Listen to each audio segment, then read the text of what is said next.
Hi everybody, this is Lynn from Creative Concept Crafts with a latest release, which is the Petal Box Collection. There's three pieces in the collection. There's a Ferrero Rocher box which fits the 16-piece rectangular box. There's a Prosecco box, and there's also a fold flat gift bag as part of the three-part collection. So if you actually go for the three-piece collection, you will also receive the Daisy collection free as part of the design, which I'm going to add as a decoration at the end of the video. So that'll be free. As always, all these are available as individual SVGs, apart from as the whole collection. So what do we need to create this great little box? We have our base card, which is the dark grey. We have the two reinforcement pieces. One's a bit smaller than the other. One of them's going to go to the inside of the base and one to the outside. Just purely reinforcement, just extra strength to carry any weight. That's the handle. There's two pieces to it. The grey is the inner piece. That will be on mat 1, the pale lemon. And then there's 5 pieces of the petal shape. Now, to keep the mats exactly, I go along the outside edge on the scoreboard, and I'll be demonstrating that in just a minute. There's 5 pieces of mat 1 together with the extra handle piece, and 5 pieces of decor mat 2. Now the base pieces, there's the base piece which includes one of the petals, then there's mat 1B with 3 pieces, and the final mat 1C, which has got 1 petal piece. So we're just going to run down the long side and the base. Now this is to help with placement of your mats so that you get them in exactly the right place. Just allow it to run off at the top. Can you see where the shape comes in? So you just allow your scoring the same on the bottom there. It'll run off. It won't go right to the end because of the little piece that's cut off for the tab. So I'm going to go around both pieces of the base reinforcement pieces. So I do this with all the mats and layers. I've also done it with all the lemon pieces of the mat 1 as well. Those dotted lines you just need to burnish down into position. I've already pre-done, and also there's a score line on the side panels. So I've already done quite a bit, pre-done. We're going to start off by, I've gone down the sides there all the way round on the handle pieces of both handle pieces. And I'm going to start off by just gluing the 2 pieces of the handle together. So because we've got that beveled edge from the score line, this will fit directly in. So there's never any doubt as to placement of your mats. And as long as you keep your mat pieces straight, they're always going to look right when you've final project's completed. So I'm also going to run this down along the edge of my mat. I just want to put a curve in it just to create the handle shape. Just pulling it with the bottom hand and allowing it to slide through with my other hand. So I'm just giving it a bit of a shape, and then we can leave that to one side to dry. So we just need to finish off. Like I said, I've already pre-done 4 pieces of the base.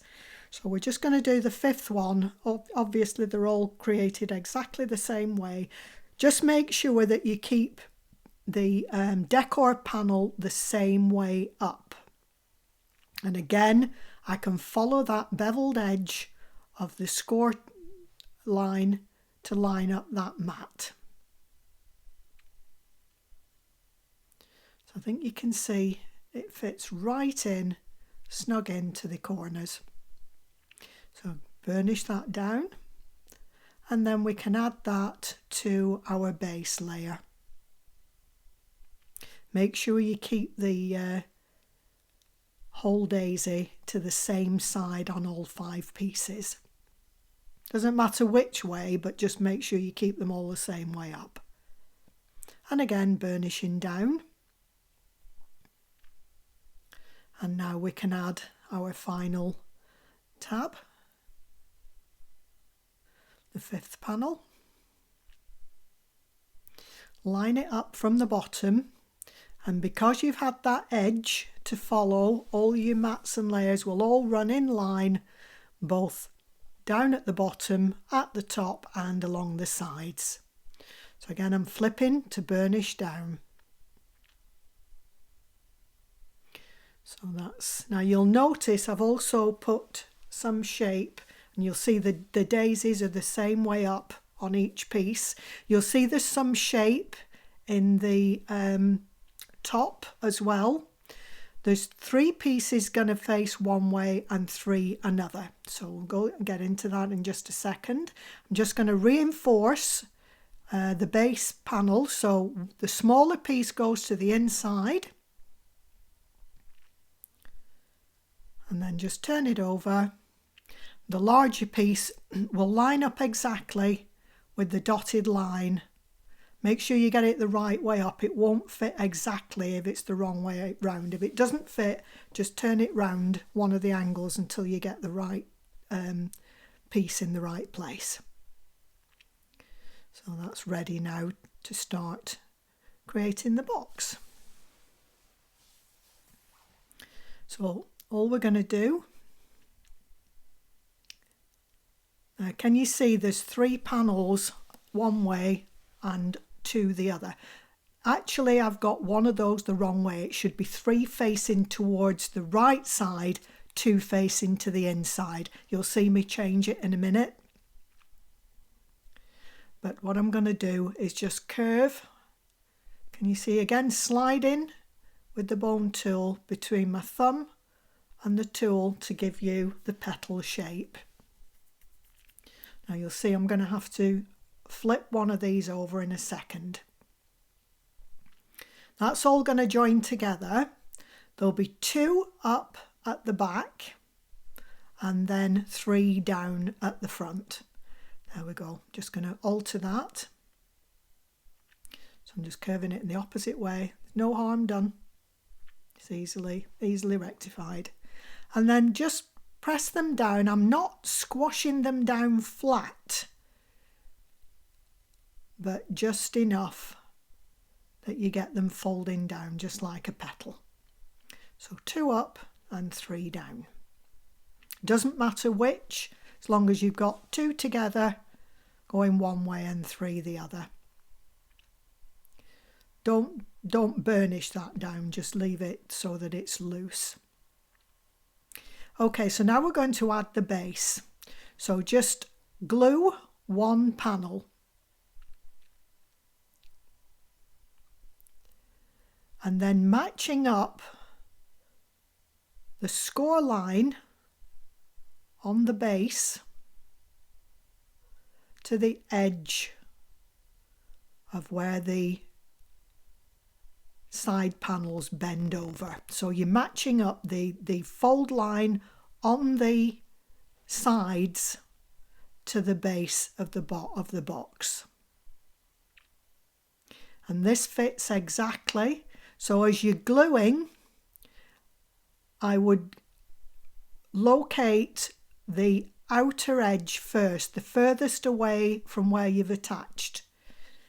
So looking at that, it's the right hand side I'm pinning into position, and then the rest of it, if you fold it just round a little bit till you get it lined up, and then get in there and burnish it down, just making sure it's flat along the base as well, and then just get inside to burnish that well down.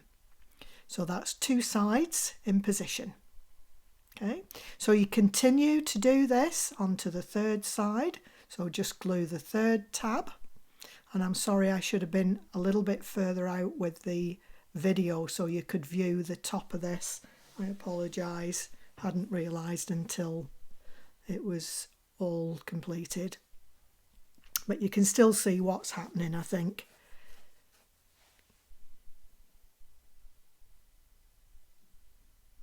I always forget when there's high to get doing a box against doing a card.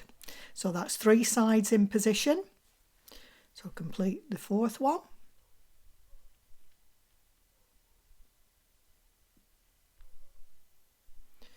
Just bend, pull it into position, matching up the bend on the side of the box to the corner of the base. And the last panel. You can actually glue the long side tab at the same time as that final base piece, and then you can actually tuck it in inside before you actually align that final base panel. I did it separately and then I just had to open the corner just to get it into position.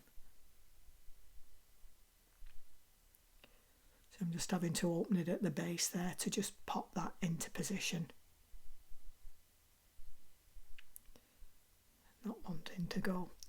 Whereas if I'd have done it, tucked it inside before if I'd have glued it first, it wouldn't have been a problem. So again, burnish all the sides down, and believe it or not, that's your box completed.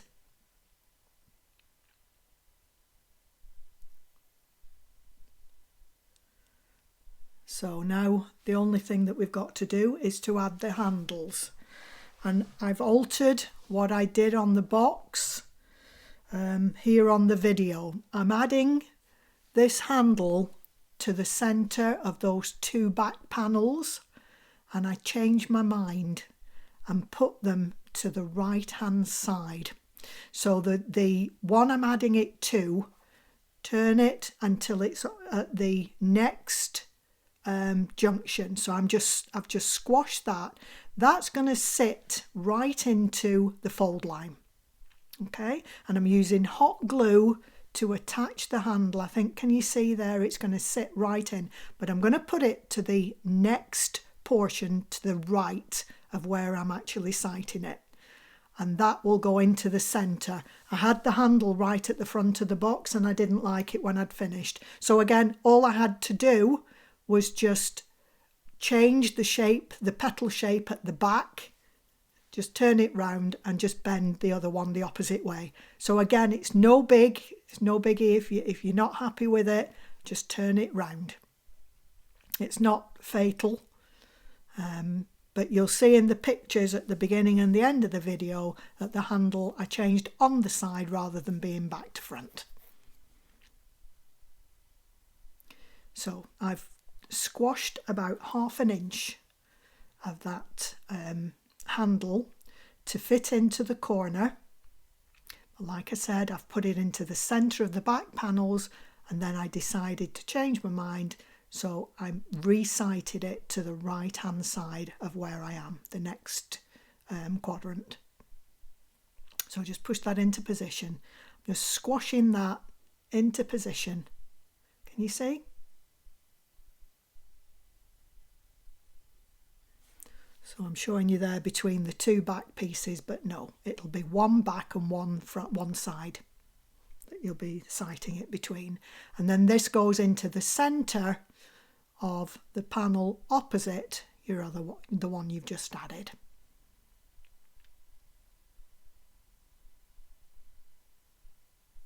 So that's your handle in position. But like I said, that's sitting front to back at the minute and I wasn't happy. So where I'm swinging it round, that's where it finally finished. So we've just got to add our flowers now. You can add as small or as many as you want to these. I think I did 9. I did 11 flowers on one and I did 7 on the other.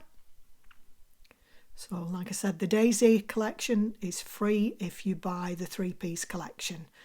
I could have added the leaves, but I decided not to bother in this instance. They would have looked nice, but I just wanted the clean finish for this particular box.